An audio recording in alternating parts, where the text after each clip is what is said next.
There must be a law. People will protest because there are many political issues, I know.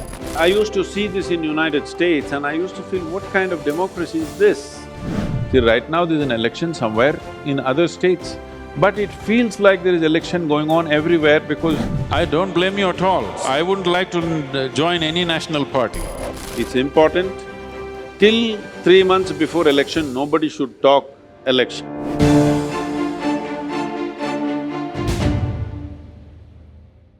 And you are making the point that there should in fact be fewer elections in this country because maybe that would keep politicians more focused? I didn't say fewer, I said more concentrated.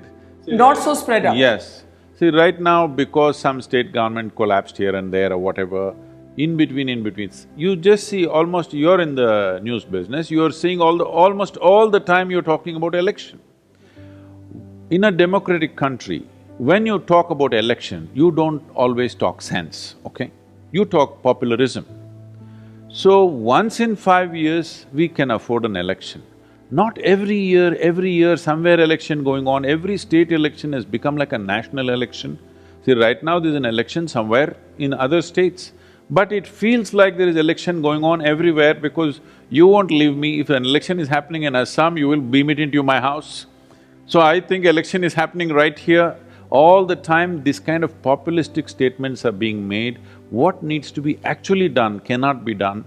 I think some law has to be there. There must be a period for election. In that time, you allow some margins what people say and do, but otherwise there must be some real time, work time, you know. So reduce the number or the spread out? The spread should go. It should completely go if you ask me. If you want to… all assembly elections one time, parliamentary elections another time, it must be done. People will protest because there are many political issues, I know, but political issues are always there. People's issues, the nation's issues, the nation moving forward issue is the biggest issue. That's the reason why we've elected people. Sadhguru, I actually entirely agree with you, and Lok Satta and I have been always articulating the need to strengthen national parties. The tragedy is they are their worst enemies. So we do require to transform politics. That's why I was so repeatedly pleading. I don't blame you at all. I wouldn't like to join any national party because we know what's happening and the way it's conducted, but that is the reality of our nation. But unless we transform them, that's the reason why I'm pushing this today, unless the pressure comes from the spiritual gurus, from the civil society, from media, that the need of the hour is not merely replacing one with the other, but actual transformation of the nature of politics and building a framework for the unity of India. I entirely agree with you. So I'm privately, not publicly, not announcing to people, giving them that privacy. Privately, we are slowly trying to transform many political leaders in the country. We have successfully worked with a few people, others are slowly coming in. But it's still a long process, it's not something that will happen overnight. And India, a country like India cannot be turned around overnight. If we work as a generation of people, maybe we'll leave a little better country for the next generation. That's where we need to look at. The most significant thing right now in the nation is people have come to a place where they're willing to give up their caste, creed, ideology, everything for economic well-being. This may be described as greed by certain people. I see it as a possibility. There is only one ethos, everybody wants to do economically well. This is an opportunity to transform the nation. When they're economically down, you ask them to leave their religion and come beyond that. You ask them to leave their caste and creed and come beyond that, they will not come because that net is a security. Belonging to a certain caste, belonging to a certain religion, belonging to a certain community has been their security for centuries, for thousands of years. Suddenly you ask them to come out, they won't come. Only if you throw up a big opportunity and a dream out there, people will crawl out of those nets, risking their life. So economic opportunity is the most important thing right now. Personally, it leaves distaste in my mouth to go on talking and pitching for economic possibilities because that's not going to transform human life. But right now, if nation has to crawl out of the pit, social, economic and political pit it is in, right now I see the only solution is economic development should happen. It'll come at various costs will be there. There will be a price to pay for that. But we must pay the price, otherwise we'll stagnate where we are. I'm not a political person in that sense, in terms of taking sides, but what I'm constantly trying to push across is, see, people, right now it's become like this. I used to see this in United States and I used to feel, what kind of democracy is this?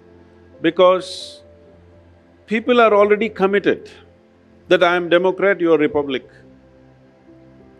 Doesn't matter what, I will vote only that party. This is not democracy, this is feudalistic way of living. Whatever happens, I will only vote for my own clan. Is not democracy. Democracy means at the end of 5 years, every one of us should look at it. What have these people done in the last 5 years? What they have done, is it good for the country? Is it good for the future of this nation? And we must decide individually and vote. Right now, in our country also this is becoming like this, I belong to this party or this party. This means you're not interested in democracy. You can as well go back to monarchy. You belong to either this clan or that clan. No, you should not make clans out of this. This election business should not start 1 year ahead.